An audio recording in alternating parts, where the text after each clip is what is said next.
So, when it comes to connecting with your ancestors in a healing way, in a shamanic way, what I find is that it doesn't happen like systematically, like what you can expect. Like, okay, this is going to happen and then this will happen because it's not linear. Healing is holographic, healing is a spiral.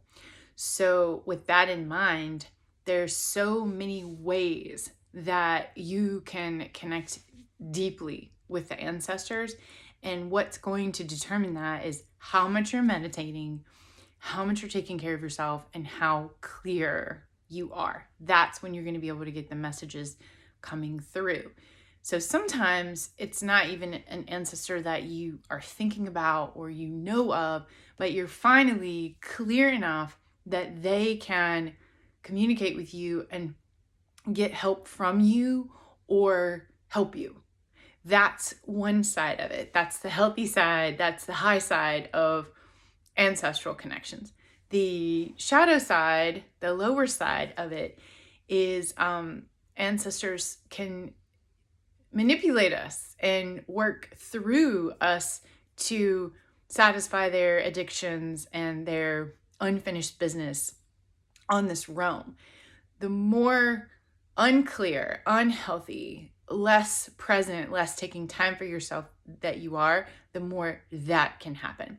So you see both. You see ancestors working through someone to the detriment of that person that's here on the physical plane at this time. And then you see this beautiful healing connection when well ancestors are able to work in tandem with the one who's here embodied in physical at this time. So what do you do? How do you know if an ancestor is well to work with? What I suggest is you just take care of yourself. You can honor specific ancestors with an ancestor altar. You can give them offerings, things that they liked when they were alive. You can bring flowers to them, all of those beautiful ways that we honor those who have gone before us.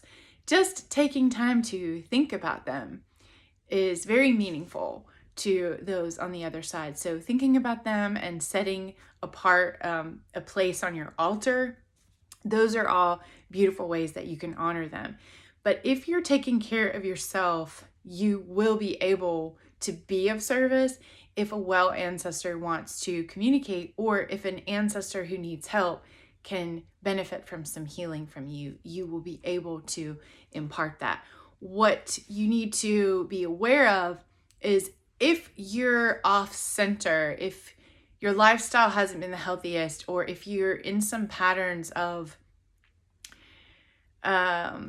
habitual toxic patterns and you're not addressing those and ancestors are coming up, pay very close attention to that and take care of yourself first, because that would be my biggest suggestion as far as safety goes with ancestors. Lots of people with alcohol issues, addiction, they're drinking, but they're drinking for the ancestors. The ancestors are sort of like getting their kicks through them and they don't even know that that's happening. So many years ago, I decided I needed to do some deep intergenerational healing for my family with alcohol, because the alcohol issues were just spanning multiple generations, and it was just like history repeating itself. And when you see those kind of patterns, you can step up as a shaman and say, it stops with me. The dysfunction stops with me and the healing starts with me. So I've attached a downloadable PDF with more information about intergenerational healing work. It's incredibly powerful. And my process of it was working with Susanna Ravenswing, and I have her information for you below, because I really felt like I needed someone to hold that space for me. Sure, we can do this stuff ourselves, but if it's something that you're going through that's emotional and that is like near and dear to your heart, why not reach out and have a competent shaman hold space for you and just pay them to be in that role so that you can fully just be your experience. I think that that's really important for us sometimes, because we try to take it all on and do it on. And so that was one of those times that I just wanted someone to hold me through it, and I wanted to do it in her tradition and learn about her northern tradition, which is very different than mine. So she had me gather a rock. She said the rock needed to represent the burden and the issue that I was really taking one for the team and healing for my family. And so I found one. I found a river rock that was beautiful, and it was heavy at the same time.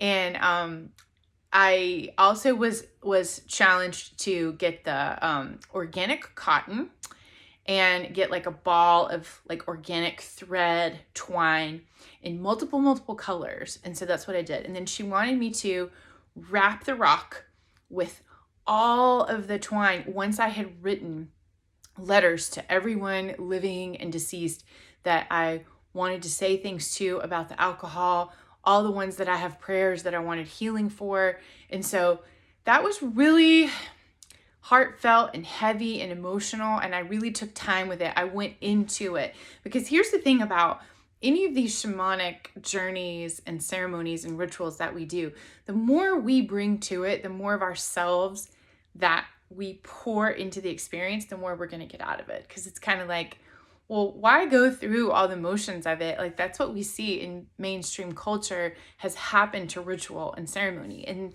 that's not what we're doing. We're bringing back how meaningful ritual can be when you pour your heart into it. And that's what I did. I wrote a letter to my dad, even though he's not here anymore, about our shared dealings and issues and journey and learning and lessons with alcohol and many of my other family members. I said everything I want to say in those letters.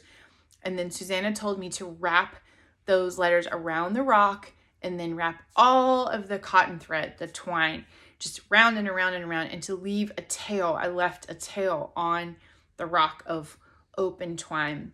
So my friend ended up doing the ceremony with me, and we got there, and she's got like a beautiful ceremonial circle where she calls in the directions. It's quite impressive with the stones that she has and the offerings that she does.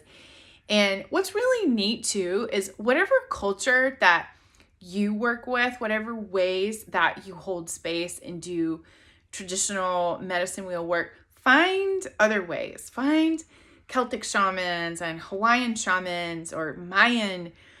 Find different styles and go to those ceremonies, because you'll learn the most by just experiencing ceremony and ritual in other cultures.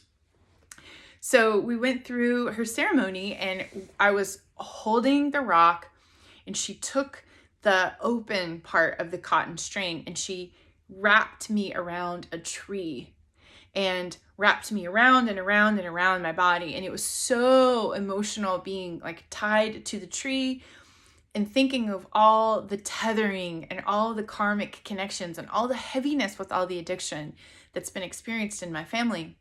And once she had tied me up really securely and I was holding my rock, just boo-hooing, really feeling the heaviness for all my generations of all the lives that were affected by the alcohol addiction.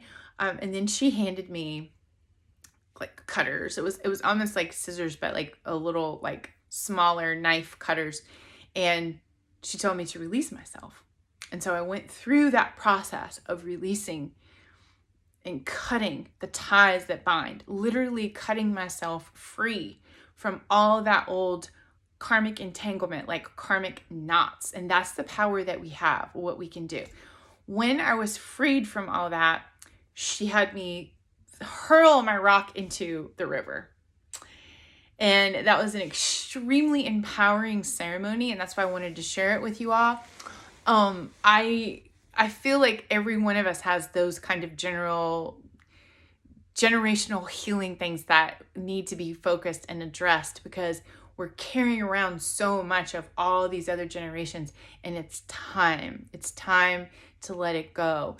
So where you can start with that is just simply personally finding that rock that represents the heaviness and the burden that you've carried of your family, whatever it is. If it's addiction, if it's obsessive behavior, if it's traumas, if it's abuse, it doesn't matter. It doesn't matter what it is.